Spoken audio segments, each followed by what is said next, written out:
దావీదు రాసిన 16వ కీర్తన. దేవా, నీ శరణు జొచ్చి ఉన్నాను, నన్ను కాపాడుము. నీవే ప్రభుడవు, నీకంటే నాకు క్షేమాధారం ఏదియో లేదని యెహోవాతో నేను మనవి చేయుదును. నేను ఇలాగందును, భూమి మీదున్న భక్తులే శ్రేష్ఠులు, వారు నాకు కేవలం ఇష్టలు. యెహోవాను విడిచి వేరొకని అనుసరించు వారికి శ్రమలు విస్తరించును. వారు అర్పించే రక్తపానీయార్పణములు నేను అర్పింపను, వారి పేర్లు నా పెదవులనెత్తను. యెహోవా నా స్వాస్థ్య భాగము, నా పానీయ భాగము. నీవే నా భాగమును కాపాడుచున్నావు. మనోహర స్థలములలో నాకు పాలు ప్రాప్తించెను, శ్రేష్టమైన స్వాస్థ్యము నాకు కలిగెను.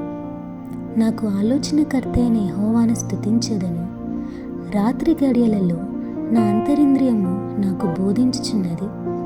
సదాకాలము యెహోవా యందు నా గురి నిలుపుచున్నాను. ఆయన నా కుడిపార్శ్వమందు ఉన్నాడు గనుక నేను కదల్చబడను. అందువలన నా హృదయము సంతోషించుచున్నది, నా ఆత్మ హర్షించుచున్నది. నా శరీరము కూడా సురక్షితముగా నివసించుచున్నది. ఎందుకనగా నీవు నా ఆత్మను పాతాళములో విడిచిపెట్టవు, నీ పరిశుద్ధిని కుళ్ళుపట్టనీయవు. జీవమార్గమును నీవు నాకు తెలియజేసెదవు.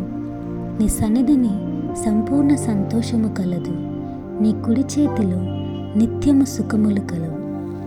దేవుడి చిన్న వాక్యం మన వెనికిడిలో దీవించునుగాక. ఆమేన్.